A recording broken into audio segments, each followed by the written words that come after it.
Yo, la diaspora, c'est comment? J'espère que vous vous portez bien.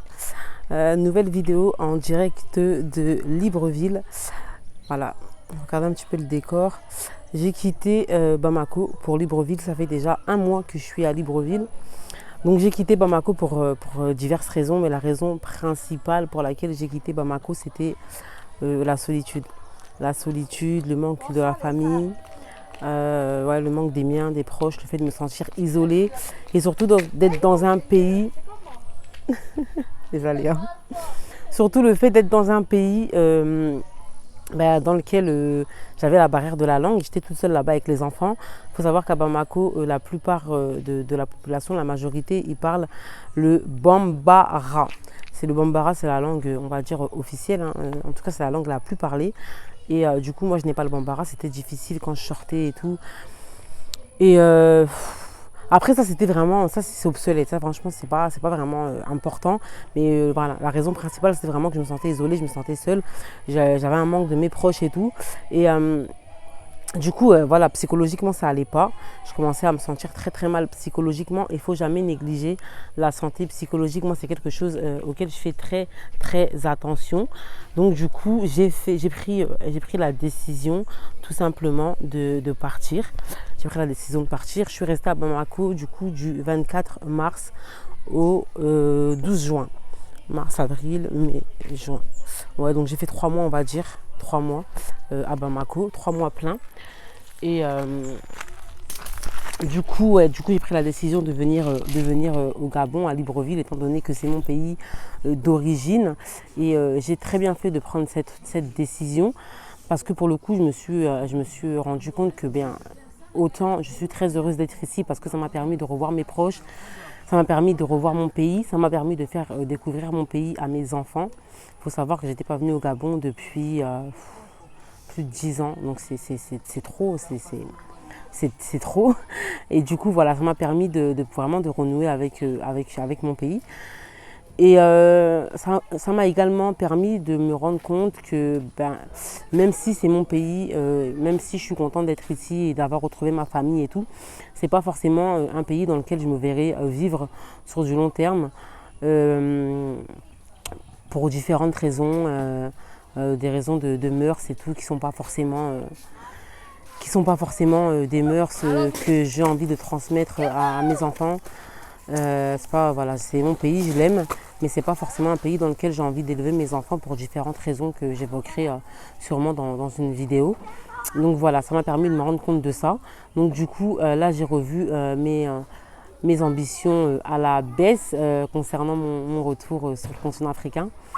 J'ai revu mes ambitions autrement, mais je l'évoquerai plus tard.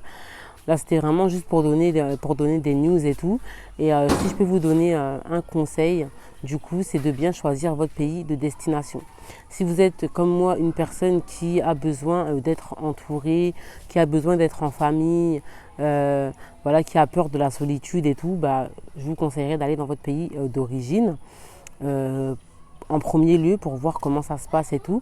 Après, il y a des gens pour lesquels la famille, c'est loin des yeux, près du cœur. Donc, vous, allez du coup dans un pays dans lequel vous vous sentirez bien. Mais je vous conseille de faire plusieurs allers-retours, au moins 3 ou 4 allers-retours dans l'année, dans la mesure du possible. Quelques allers-retours dans le pays en question pour voir si c'est un pays dans lequel vous vous sentez bien, etc. C'est très important que de partir comme ça, se jeter dans la gueule du loup. Ça peut être très compliqué, ça peut être difficile, il faut vraiment se préparer. Et on parle beaucoup de préparation, financière et on néglige la partie psychologique, mais il faut également se préparer psychologiquement parce que le retour, il peut être brutal, il peut être fatal, il peut être très compliqué.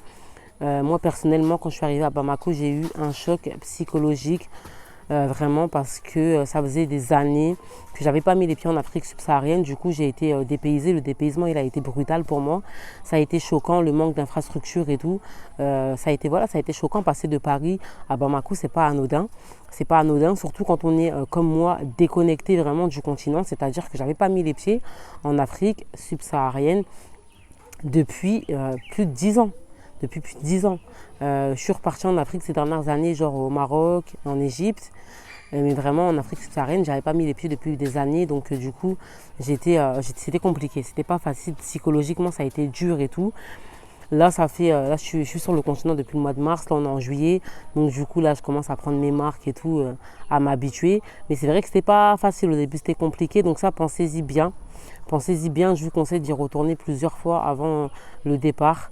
D'essayer d'y retourner au moins, au minimum 2 fois. Une fois, c'est pas mal. 2 fois, c'est encore mieux. 3 fois, c'est le top. Et si vous pouvez y retourner encore plus pour prendre la température, pour s'adapter et tout, c'est encore mieux. Après, c'est sûr que ça a un coût. Hein. C'est un coût. Les billets, ça coûte. Hein, c'est de l'argent. Par exemple, le Mali, c'est beaucoup moins cher que le Gabon. Après, en fonction des pays, c'est plus ou moins cher et tout. Donc après, c'est en fonction de votre budget, etc. Mais voilà, pensez à tout ça, pensez à la préparation psychologique, préparation financière bien évidemment, et aussi à y retourner quelques fois un petit peu pour prendre la température et tout, pour s'adapter parce que voilà, c'est un choc total, c'est 2 salles, 2 ambiances, c'est pas le même monde. Et quand on est né et qu'on a grandi en Occident et qu'on est déconnecté comme ça, la vérité, il faut s'y faire. Il faut s'y faire. Sinon, bref, niveau business, je suis très contente d'être ici parce que du coup, là, je commence à avoir beaucoup d'opportunités. Je sais ce dans quoi j'ai envie de me lancer. J'ai grave des idées, mais voilà, il y a une idée l'idée qui me semble la plus réalisable, on va dire, dans les prochains mois.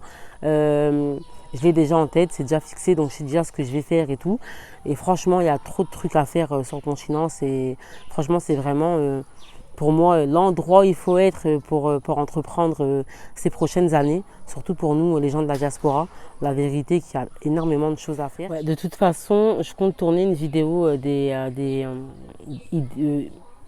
une vidéo idée business à lancer en Afrique.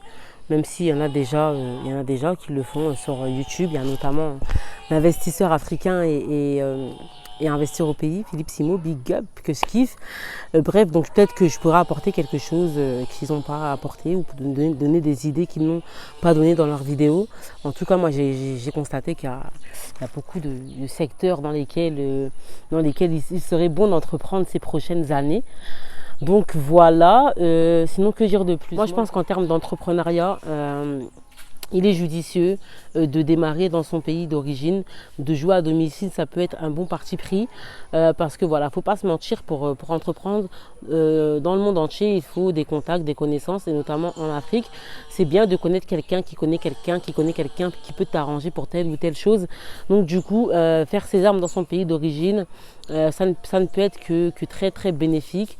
Alors, en tout cas, c'est vraiment mon avis. Donc moi, c'est vraiment ici à domicile que je compte faire mes armes, que je compte commencer à entreprendre, si Dieu me le permet, cette année là qui débute, l'année scolaire qui débute. Donc voilà. Concernant Bamako, concernant le Mali, j'ai quand même un projet qui me tient à cœur, que j'aimerais mettre en place là-bas, mais du coup ce ne sera pas dans l'immédiat, mais j'espère que je pourrai le faire dans les années à venir, hein, si Dieu me le permet, dans pas trop longtemps. Ce serait plus de l'ordre de l'humanitaire, voilà, à Bamako. Du coup, tout ce qui est business, ça va se passer ici, à la maison, à domicile. On joue à domicile, c'est bien pour moi. Je pense que c'est la meilleure des idées que je puisse prendre cette année. C'est de faire mes armes ici au Gabon.